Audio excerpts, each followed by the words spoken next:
ರಾಜ್ಯದಲ್ಲಿ ಉತ್ತಮ ಮಳೆಯಾಗಿ ರೈತರು ಸಮೃದ್ಧರಾಗಲಿ ಹಾಗೂ ಲೋಕ ಕಲ್ಯಾಣವಾಗಲಿ ಎಂಬ ಸಂಕಲ್ಪದೊಂದಿಗೆ ಕಂಪ್ಲಿ ಗೆಳೆಯರ ಬಳಗದ ವತಿಯಿಂದ ಕಂಪ್ಲಿ ಕೋಟೆಯ ಶ್ರೀಹೊಳೆ ಆಂಜನೇಯ ದೇವಸ್ಥಾನದಲ್ಲಿ ಪರ್ಜನ್ಯ ಹೋಮ, ವಿಶೇಷ ಪೂಜೆ ಹಾಗೂ ವಿರಾಟ ಪರ್ವ ಪ್ರವಚನ ಕಾರ್ಯಕ್ರಮವನ್ನು ಭಕ್ತಿ ಭಾವದಿಂದ ಆಯೋಜಿಸಲಾಯಿತು. ಕಾರ್ಯಕ್ರಮದಲ್ಲಿ ವರ್ಣ ದೇವರಿಗೆ ವಿಶೇಷ ಪೂಜೆ ಸಲ್ಲಿಸಿ ರಾಜ್ಯದಲ್ಲಿ ಸಮರ್ಪಕ ಮಳೆಯಾಗಲಿ, ಬೆಳೆಗಳು ಸಮೃದ್ಧವಾಗಿ ಬೆಳೆಯಲಿ ಹಾಗೂ ಜನಜೀವನ ಸುಖಮಯವಾಗಿರಲಿ ಎಂದು ಪ್ರಾರ್ಥಿಸಲಾಯಿತು. ಈ ಸಂದರ್ಭದಲ್ಲಿ ದೇವಾಲಯದಲ್ಲಿ ವಿಶೇಷ ಹೋಮ ಹವನಗಳು ನೆರವೇರಿದವು.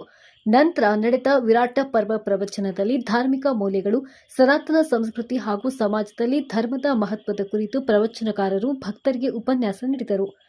ಕಾರ್ಯಕ್ರಮದಲ್ಲಿ ಗೆಳೆಯರ ಬಳಗದ ಸದಸ್ಯರು, ದೇವಸ್ಥಾನದ ಆಡಳಿತ ಮಂಡಳಿ, ಗ್ರಾಮಸ್ಥರು ಹಾಗೂ ಅಪಾರ ಸಂಖ್ಯೆಯ ಭಕ್ತರು ಭಾಗವಹಿಸಿ ಪೂಜೆ ಹಾಗೂ ಧಾರ್ಮಿಕ ಕಾರ್ಯಕ್ರಮಗಳಲ್ಲಿ ಪಾಲ್ಗೊಂಡರು.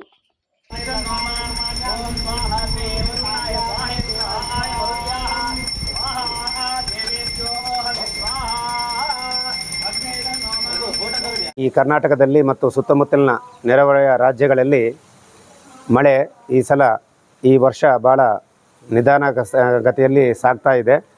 ಹಾಗಾಗಿ ನಾವೆಲ್ಲ ಗೆಳೆಯರ ಬಳಗ ಮತ್ತು ನಮ್ಮ ಕಂಪ್ಲಿಯ ಎಲ್ಲ ಸಾರ್ವಜನಿಕರು ಸೇರಿ ಮತ್ತು ರೈತ ಬಾಂಧವರೆಲ್ಲರೂ ಸೇರಿಬಿಟ್ಟು ಈ ಒಂದು ಪರ್ಜನ್ಯ ಹೋಮ ಅಂದರೆ ವರ್ಣ ಹೋಮ, ಈ ವರ್ಣ ಹೋಮವನ್ನು ನಮ್ಮಲ್ಲಿ ಕೋಟೆ ಆಂಜನೇಯ ದೇವಸ್ಥಾನದಲ್ಲಿ, ಈ ಕೋಟೆ ಆಂಜನೇಯ ದೇವಸ್ಥಾನ ಈಗಿನ ದೇವಸ್ಥಾನ ಅಲ್ಲ, ಸುಮಾರು ವಿಜಯನಗರ ಸಾಮ್ರಾಜ್ಯ ಕಾಲದ ದೇವಸ್ಥಾನ.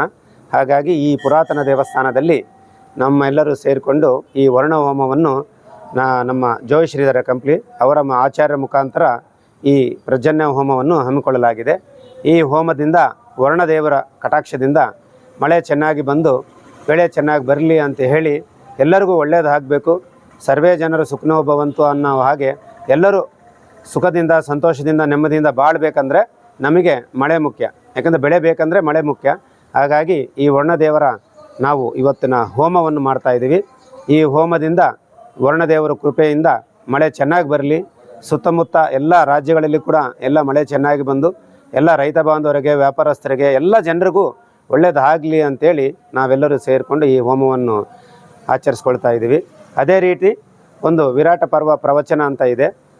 ಎಲ್ಲರೂ ಸೇರಿ ಕೂಡ ಆ ಆಚಾರ್ಯರು ವಿರಾಟ ಪರ್ವ ಪ್ರವಚನ ಕೂಡ ಹೇಳ್ತಾರೆ. ಅಂದರೆ ಈ ಪ್ರವಚನ ಹೇಳಿದ ಮತ್ತು ಕೇಳಿದವರು ಎಲ್ಲರಿಗೂ ಕೇಳಿದರೆ ಮಳೆ ಕೂಡ ಚೆನ್ನಾಗಿ ಬರ್ತದೆ. ಹಾಗಾಗಿ ವರ್ಣಹೋಮ ಮತ್ತು ವಿರಾಟ ಪರ್ವ ಪ್ರವಚನ ಎರಡನ್ನೂ ಕೂಡ ನಾವು ಗೆಳೆಯರ ಬಳಗದಿಂದ ಒಂದು ಈ ಸಂಯೋಜನೆ ಮಾಡಲಾಗಿದೆ. ಎಲ್ಲರಿಗೂ ಒಳ್ಳೆಯದಾಗಲಿ, ಬೆಳೆ ಚೆನ್ನಾಗಿ ಬರಲಿ, ಮಳೆ ಚೆನ್ನಾಗಿ ಬರಲಿ ಅಂತ ನಾವೆಲ್ಲರೂ ಸೇರಿ ವರ್ಣದೇವರನ್ನು ಪ್ರಾರ್ಥನೆ ಮಾಡ್ತಿದ್ದೇವೆ.